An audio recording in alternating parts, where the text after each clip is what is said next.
Welcome to LC Screen Talk. My name is Larry, and this is my ranking of all 9 Best Picture nominees for the 2020 Academy Awards. This is another year where I had seen all 9 nominees before the nominations were announced. So it's a fun revelation, and it's great not having to play catch up once they announce who got in. And thankfully this year, I at least liked all 9 of the nominees. There's no film in here that I just was like, ugh, why did it get in? I enjoyed them all to varying degrees. But just realize this is purely based on my own personal preference and opinion, how these films hit me personally as a viewer. So they're not based on anything else other than my own ranking.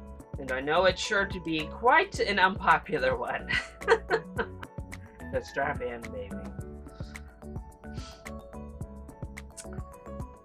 So please, when you're commenting your own ranking down below, be respectful. Let's talk about these films. Let's talk about how we all enjoyed them. And let's have a fun discussion heading into the Oscars. So without further ado, let's jump into the ranking. Kicking us off at number 9, I have Once Upon a Time in Hollywood. Now, there are aspects to Quentin Tarantino's latest film that I did tend to enjoy. I know everybody harps on that third act, and it got some sort of feminist backlash that I'm not quite sure of, but I thought the third act was great. It was my favorite part of this film, far and away. I also think Leonardo DiCaprio was wonderful in the movie, as was Brad Pitt. Of course, the cinematography coupled with Tarantino's direction. The movie looked wonderful. The production design and costume design were really well done. And there were moments or like little segments of the film that I thought were fun or funny. However, I just thought they came a little bit too and far between, a little bit too scattered throughout. And I found the first 2 acts of this movie to just meander. I appreciate Leonardo DiCaprio's storyline and what he was going through and the development and evolution of his character, but we kept just getting these little offshoot adventures, basically, or these little random one-offs of episodes or of commercials. Too many. While many of them were fun, they really detracted from what we were doing with the storyline. Then we would jump over to Margot Robbie as Sharon Tate and the entire Manson murder subline, which thankfully paid off in a great way in the third act of this movie. But for the first 2 acts, it's literally just kind of a distraction. I still don't know what Margot Robbie was really doing in the film overall, other than to create like a look this way so you're not expecting the punch coming here. She was fine, but not given anything really to do. The script, for me personally, just wasn't as tight as a usual Tarantino script is. There are some funny bits, but it's not as punched up and witty as you come to expect from Tarantino. And the storylines don't weave together for me in a seamless type of fashion. It just felt very disjointed. Plus, we get all these tropes with Tarantino, including 1,000,001 feet that did not need to be shoved in our face like that. Oof! He didn't have any black folks in this film, so he had to resort to coming for other races, fictional settings. I don't get it. I don't know. Honestly, I think this might be my least favorite Quentin Tarantino film. And I just find it a little bit disappointing that my least favorite of all of his films seems to be the one with the best chance of taking home Best Picture. But for me personally, it's the weakest in the 9 picture lineup. Coming in at number 8, I have The Irishman. Much like with Once Upon a Time in Hollywood, the third act of The Irishman is great. The third act is actually what gets this out of that 9th position, because the first 2 acts of this movie, meh. It all really just felt like been there, done that, seen it done better by Scorsese himself before. It's not just the runtime that is the problem with The Irishman. It's the fact that the first 2 acts of this film just meander. They just exist. We go long stretches without moments that feel like they're really doing much to make us understand these characters, to understand their motives, to understand them on a deeper level. They're just existing in this plotline, in this story. You don't feel like you're progressing in either storyline, character development, or situational development, really, for long stretches of this movie. You're just watching another Scorsese mobster kind of movie that has that same kind of setting, that has the same type of dialogue that we've seen many a times before. Plus, it takes a while, especially in that first act, for those special effects to really set in. Those contacts in Robert De Niro never set in for me personally, and I wish they had just done away with it because it was distracting.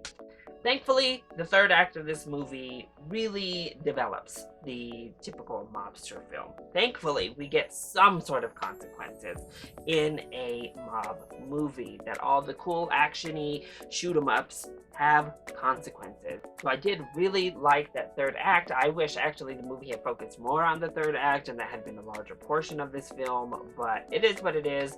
Otherwise, I just felt uninspired. Of course, it's Scorsese, it was well made, it looked beautiful, but I left the film, as I said, feeling uninspired. So it comes in at number 8.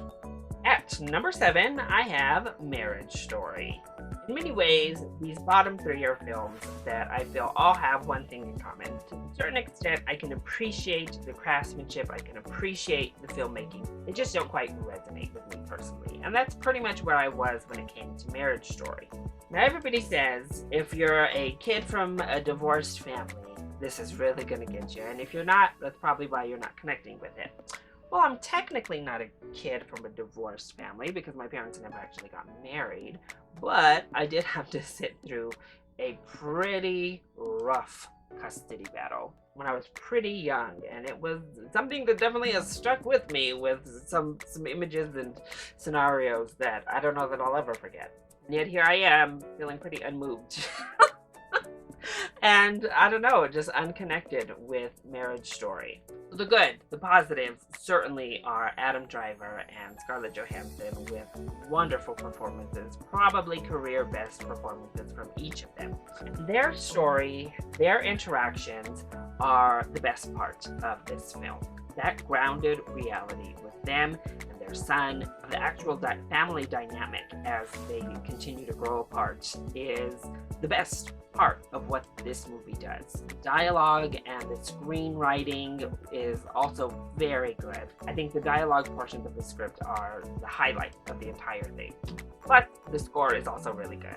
However, it's everything around that didn't gel with me. This movie is kind of a dark comedy, a dramedy that felt a little bit like a tonal mess. Because we have a really serious issue and a really serious film that many people can relate to. But then literally everybody outside of our main little family is a caricature that just comes in to give us some sort of funny little scenario or a quippy little line. Laura Dern, probably going to win the Oscar for a caricature. She wasn't rooted in any sort of real person. She was just over the top, fun, a funny character. All of the lawyers are just over the top and caricature-y. That social worker was just nonsense, that whole scenario. All of the actors, the mom, the sister, everybody around them, nobody felt real. And I think that's what just really disconnected me from the film, is a super real story surrounded by complete caricatures that just didn't quite gel for me. So Marriage Story, I appreciate a lot what it did, but it never quite landed the way it seems to with everybody else. At number 6, I have Jojo Rabbit. Now, I went in actually expecting to not like this film, and overall, I enjoy Jojo Rabbit. I think it is an entertaining, heartwarm appeal to the masses. Roman Griffin Davis is wonderful in this film, as is Thomasin McKenzie and Scarlett Johansson yet again. They're all really wonderful and endear us to these characters. Plus, the setting and the idealism here clearly is strong. And there are definitely laughs to be had. There are definitely heart-tugging moments to be seen. A particular moment with shoes clearly is like a devastating moment and maybe one of the most heartfelt scenes in any of these films. However, much like with last year and a lot that has happened throughout the Academy's history and film history, I struggle right off the bat with films that make the oppressed be the teacher, that throw the onus on the person being persecuted, the race, the gender, the sexual orientation that is under fire and that is being killed, to educate and teach the oppressor. I just feel like we've been there, we've seen it, we've done all this, and now here we are with Nazis in the scenario. And thankfully, he's a small child, so it brings on a different life, and I did appreciate that, the view of how children are indoctrinated. I physically attacked this girl at one point, and it's like, oh wow, and yet she still has to be a better person. Again, it works better with a kid, I will say that. But even as an audience, we get a lot of sympathetic views toward the Nazis and just how stupid they are. And a lot of it seems to come down to just being stupid. And in the end, it all just felt a bit too sanitized for my personal taste. Plus, Taika Waititi, his brand of humor is hit or miss for me personally, and his rendition of Hitler just was a complete miss. I didn't think it was very funny. I didn't think it really added much. It just was kind of like, ugh. Every time they cut to Taika Waititi as Hitler, I was like, okay, can we move on past this? So overall, Jojo Rabbit has all of the makings of a feel-good type of prestige comedy, but one that just felt too watered down and sanitized, and that's why I don't have it up any further in my list. Here we are, smack dab at the middle of our ranking. At number 5, I have Joker. Probably the most divisive film of our Best Picture nominees this year, ends up landing right in the middle for me personally. I actually like a lot about Joker. First of all, Joaquin Phoenix is my hope to win Best Actor. I think he was really fantastic in this role. First of all, it's long overdue. He should have already had this Best Actor win, but here we are. And I think he really brings this character to life. He has to overcome some faults in the script to bring such a real, honest portrayal to the screen. Plus, Robert De Niro is awesome in this movie. He killed it. I thought he was so good in a much more limited role. I also think it's shot really well. The cinematography is beautifully done. The imagery is amazing. And that finale, that like final riot moment of the movie is amazing. And then the score. Oh, the score is so good. It's so haunting. It does so much to set the tone and mood. And the use of music and dancing as well, obviously, is really beautiful. What doesn't actually work so well when it comes to Joker for me? Honestly, it comes down to just fundamental issues I have with Joker and really what's being depicted.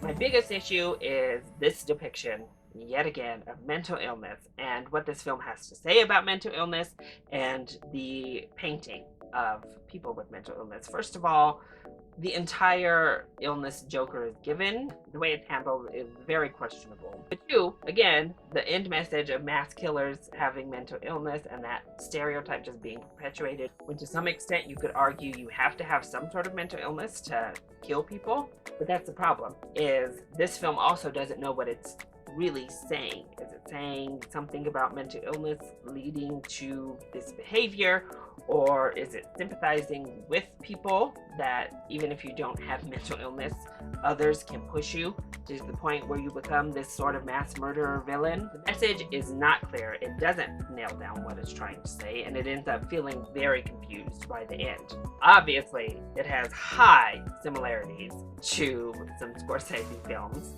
and unfortunately, it isn't as good as either of those Scorsese films, but I do think it is solid in its own right. It's an interesting character study that did make me feel gross. It did make me feel uncomfortable. Unfortunately, oftentimes it made me feel gross for the wrong reasons, the reasons the film wasn't really aiming for. So overall, there's another Best Picture that depicted the same type of social hierarchy and disparity better, but I still had a good time watching Joker, and that's why it comes up to number 5. At number 4, I have Little Women. I have to say it, this is my favorite rendition of Little Women. I found this to be just wonderful, and I have enjoyed past renditions of this classic tale. But Greta Gerwig really accomplished something wonderful as a director here. She was able to update the material to feel modern, to feel fresh, without compromising the messages and the themes and the story that she was adapting. The timeless tale still felt timeless, while also getting that little bit of update to it. And it was done beautifully by Gerwig. And I think she really understood and handled the material well. And I love that we actually brought the author's story into this story she wrote. I thought it was all done very well, and actually a beautiful job by director Greta Gerwig. I also think our acting cast is stellar. Saoirse Ronan is amazing as Jo. Florence Pugh completely transformed my idea of Amy. This was the best Amy I've ever seen put to screen, and the first time I wasn't just like, ugh, with the character. Emma Watson, Laura Dern, Meryl Streep, Cooper, Timothée Chalamet, everyone was wonderful in this film. I think the script works really well. The flashbacks help in certain cases, and I also think they hinder us to begin the film. Thankfully, what I think Gerwig does very well is the tonal shifts in color and the palette differences between the present and past that really help to identify the setting and the tone of that point of their lives, and it was done beautifully well. However, some of this editing, not so great. I also think it runs just a tad long through the middle portion of this film, and that back and forth storytelling takes a minute to settle into. But overall, I found Little Women to be quite the wonderful little film. So breaking into my top 3, if you've watched my favorite films of 2019, these 3 being my top picks should not come as much of a surprise. But kicking us off at number 3, I have Parasite. I loved Parasite, much like it seems everybody loved Parasite. In this year, we received so many movies, many of which actually were very good movies that dealt with the issue of economic and social inequality. Basically, we watched a whole lot of movies that were about killing the rich. But guess what? Parasite did it better than all of them. This was the kill the rich type of story of 2019. What an ensemble cast, first of all. Everybody here just delivers. Thankfully, they're given one of the best screenplays of the year. This was a masterful script that they had to work with. Every intricate detail is worked out to a fine point. These characters are well developed, fully realized, with that hint of dark comedy that doesn't provide big tonal shifts, even as we get shocks or shifts in the film. It all just flows together in an organic fashion thanks to Bong Joon-ho and his amazing direction and comprehension of the material. The production design is stellar. The music and the score is also very, very good.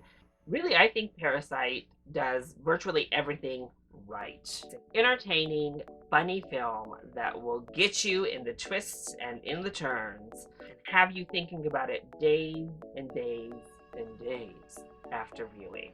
And although it's not my number 1 pick, I'm going to tell you right now, I'm rooting for Parasite to win Best Picture. So coming in at number 2, my runner-up position, I have Ford v Ferrari. I know, the dad movie of 2019, all the way up at number 2 for me. What can I say? I loved it. I love Ford v Ferrari. Actually, as of time of recording, this is one of only 2 films on this list I've watched more than once in the movie theater because I just had a blast with it. Christian Bale is amazing in this role and really delivers one of the year's best acting performances, full of a lot of nuance and subtle development as we move throughout. Matt Damon is the unsung hero of this movie, but he is also like a rock solid, wonderful performance.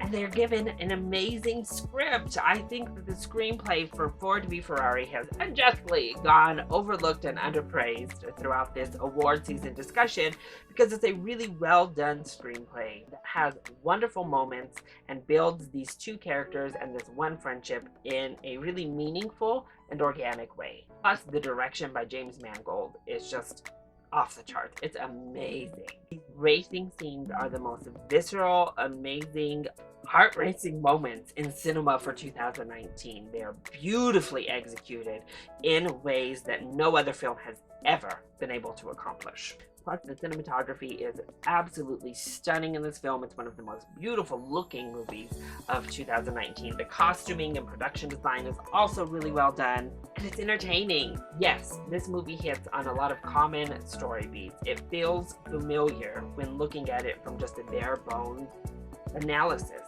However, it executes all of these things pretty much to perfection and delivers a really stellar, entertaining, pleasing film that I just adore. Yes, BB and Ferrari are underwhelming, over the top, not great villain characters, but I'm able to look past them because I loved literally everything else about this movie. Finally, my number one, my favorite 2020 Academy Award Best Picture nominee is 1917. Now, this movie I think is just about perfect. Sam Mendes directed a virtually flawless film. First of all, the idea of the one shot is something we've seen before, but I don't think we've ever seen it done this good and in a technical feat as 1917 really delivered. Unlike these other films, we are running, we are moving, we are never stagnant. These soldiers are moving through trenches, across fields, through deserted landscapes. It is such an amazing feat, and I know that those videos have finally surfaced showing them filming these really long one-shots, and it blows my mind. I mean, the way that this movie was accomplished is mind-blowing and technically on a different level than anything else. The cinematography from Roger Deakins is also just on a completely different level. The score, oh my gosh, this is my favorite musical score of the year. It perfectly envelops what you're watching on the screen and elevates everything. It's so good. The production design is insane. Again, no, it's not just a one-shot movie, but it is comprised of so many really long, moving takes, and they had to build this production so that they could keep running through these different barracks or through these different scenarios, and it's amazing. But what this film does that really sets it apart from being just another technical achievement film that found its way into Best Picture is the heart. You care about these two soldiers, you care about this mission, you care about all of these people. It really grounds you in the heart of war and the scenario at hand. And by the end, you are just ready for a release. You're feeling the emotions of what we've just been through with these characters, and it's truly something special. 1917 was one of my favorite films of 2019. As I've said, it is virtually perfect on every single level, and without a doubt for me, it is the best of the Best Picture nominees.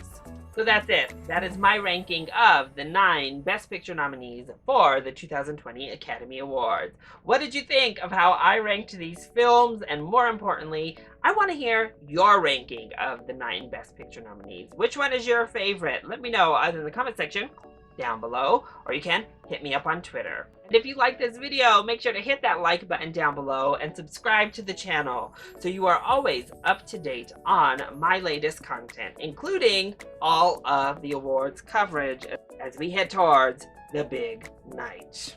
I love you all so much for your continued support. Mwah! Thank you for watching, and I'll see you next time. Bye!